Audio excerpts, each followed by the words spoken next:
This podcast contains content related to child exploitation and criminal investigations. Listener discretion is strongly advised. The views expressed are those of the host and do not represent any official agency. All individuals discussed are presumed innocent until proven guilty in a court of law. Her parents thought they'd done everything right. Their 10-year-old was playing Roblox on a laptop that they checked. The account they set up was even under parental controls. They turned the chat filters on. To them, everything looked safe. But what they didn't see was the private message, the friend request on another app, the invitation to a server, and a new tab that was open that wasn't Roblox anymore, but Discord. That's how predators work. They don't crash into the wall, they look for cracks in it. And even when you think you've built a fortress around your child's online world, they find a way to slip through. Today we're going to talk about Roblox. This is where millions of kids play, build, and connect every day. And this is one of the places that predators go looking for them. I'm investigator Sean Lacy, and this is Chasing Shadows. In our last episode, we explored PalTalk, one of the internet's earliest chat platforms, and how offenders like Sam Smith and our trusted soccer coach used it to connect with kids. Today we're shifting gears to one of the biggest games in the world, Roblox. Chances are, if you're a parent, you've heard of it. There's probably kids in your house that are playing it. Maybe they've even asked for Robux gift cards. Roblox is colorful, it's creative, it's social, and on the surface it looks safe. But the same features that make Roblox fun for kids, the chat, the community, the ability to build your own world, also opens the doors for predators. And while Roblox offers parental controls, they don't act like a magic shield. As one family learned, even a locked down account couldn't stop their child from being contacted on another platform. In this episode, we're going to look at Roblox from the ground up. What makes it so popular? What risks come with it? How do normal accounts compare to parental-controlled accounts? And most importantly, what do you need to know to keep your kids safe? The case we're going to talk about started like so many others do, with a child playing a game that her mom thought was safe, until it wasn't. The victim was a 10-year-old girl using a laptop. Her mom wasn't careless. She did the right thing. She set up a parental-controlled Roblox account. That meant that in-game filters were on. That meant the chats were restricted.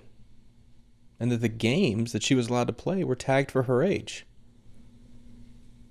On the surface, it looked like all the boxes were checked, that it was safe enough. But here's where things went wrong. While the Roblox was locked down, the mom hadn't realized her daughter had also created a Discord account and even linked it to Roblox. That link opened the door. It meant that anyone who had played with her inside of Roblox could now follow her and find her on Discord, a platform with voice, video, private servers, and far fewer protections. And that's exactly what multiple predators did. They didn't need to bypass Roblox filters. They just waited, connected, and then reached her on Discord where the guardrails of protection were gone. The situation came to light almost by accident. One day the mom stumbled across the Discord account while checking her daughter's laptop. She had never even heard of Discord, let alone realized it was tied to a Roblox account. She brought her concern forward, and once law enforcement stepped in, we were able to trace exactly how the predators had circumvented the Roblox parental controls. By going around them to a whole nother app. That case is an important reminder. Safety settings inside an app only protect your child inside that app. They don't block predators from asking, persuading, or pushing children onto other spaces. They don't prevent them from going and looking for a child on another app where the safety net doesn't exist. And that's really where the danger multiplies. So let's talk about Roblox. Roblox isn't really just one game. It's a whole universe. Think of it like YouTube, but instead of videos, it's millions of mini games created by users. Obstacle courses, role-playing games, battle arenas, you name it, Roblox has it. That's why kids love it. It's social, it's creative, it feels endless. But with that popularity comes exposure to things that they shouldn't be exposed to. Let's talk some numbers. As of 2024, Roblox averages over 70 million daily active users. The majority of them are under the age of 16. In fact, Roblox is one of the most heavily used platforms by children under 13 worldwide. And with that scale comes risks. In 2024 alone, Roblox submitted 24,522 CyberTipline reports to the National Center for Missing and Exploited Children. That's not background noise. That's tens of thousands of suspected incidents reported within a single year. So let's break down Roblox itself.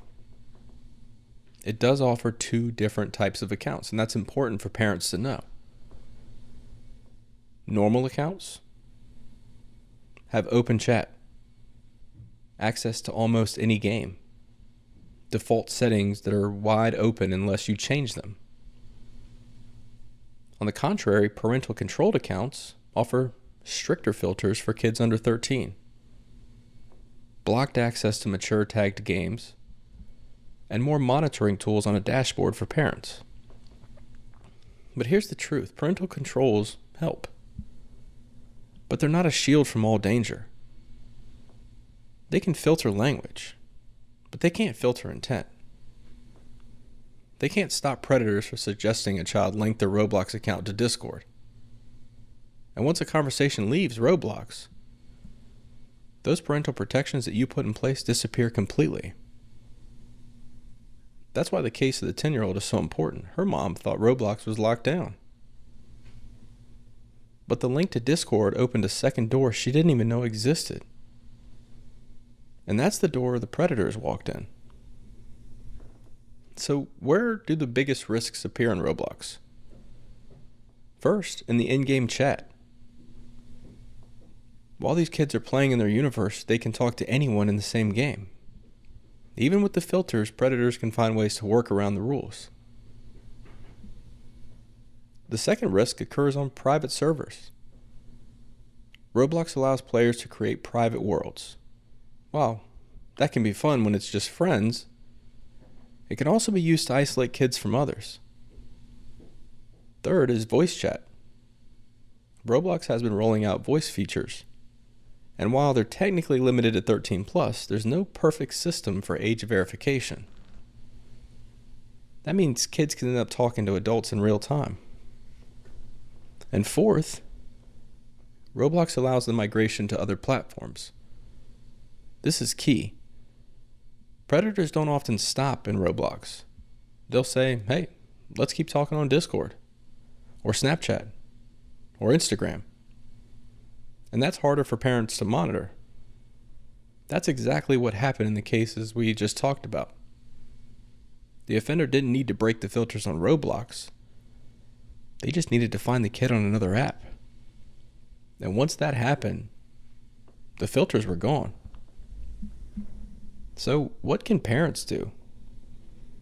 Well, step one, create a parental-controlled account.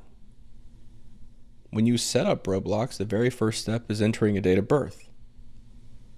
If you enter an age under 13, Roblox automatically applies restrictions, stricter chat filters, blocked access to certain games, and limits on who can friend your child.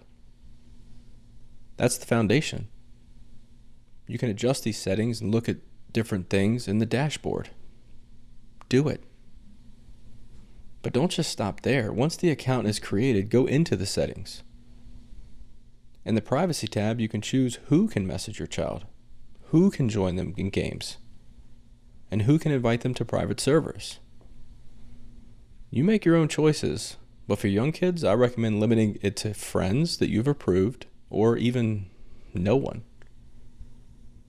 In the contact settings, you can control who can chat with them in-game, who can send direct messages, and who can invite them to groups or parties. These are the areas that a lot of the risk groups in, so lock it down tightly. Turn on account restrictions. This ensures your child only plays games that are curated and tagged as age appropriate. Keep them safe. Keep them in the safest places. Add a parent PIN. Without this, kids can just go back and change the settings themselves, and trust me, they will. With the PIN, only you can adjust the restrictions. And make it a tough PIN, and please don't write it down and put it on a post-it note in your desk or on the refrigerator or somewhere kids have access to. If it's there, they'll find it. If they find it, they'll use it. And finally, set up spending controls. Roblox uses its own currency called Robux, and kids can run through some real money quickly. You can put guardrails in place so purchases need your approval. And lastly, be on the app. Go play Roblox. Don't just trust the things that your kids are telling you are true. Stay current. Participate. Be nosy. When you do all this, don't just click through the menus alone. Sit down with your child and go through the settings together. Explain why you're setting limits. Help them understand. Show them how the controls work. Let them ask questions. The goal isn't just restriction, it's education. It's showing your child that these settings exist for a reason. To keep them safe. Because Roblox is fun and creative, and we want it to be. It's hugely popular, and a bunch of their friends are going to be playing it. But we have to use the parental controls, and we have to understand that they're there to help. But we also have to realize that they're not perfect. The biggest danger of Roblox is predators moving kids off of Roblox and onto unfiltered apps. Look at your kid's profile. See if they have anything linked. Go to those accounts and look. Your best defense is awareness. Know the apps. Know the risks. And keep the conversation open. Roblox is one of the most popular games in the world, and it's not going anywhere. It's growing. And for millions of kids, it's safe and creative. It's a playground. But on the flip side of that, for predators, it's also an entry point. A way to make contact before moving conversations elsewhere. For parents, the lesson is simple. The filters are good, but they're not foolproof. The best protection is you. Get nosy. Create accounts, know the apps, talk to your kid. Never assume a platform is safe just because it looks like a game. In the next episode of Chasing Shadows, we're going to dive deeper into what happens when the conversation leaves Roblox. We're going to look at Discord, one of the most common off-platform spaces offenders use. And we're going to show you what you need to know to keep your kids safe there. I'm investigator Sean Lacy, and this has been Chasing Shadows. Thank you for listening, and thank you for standing with me in this fight.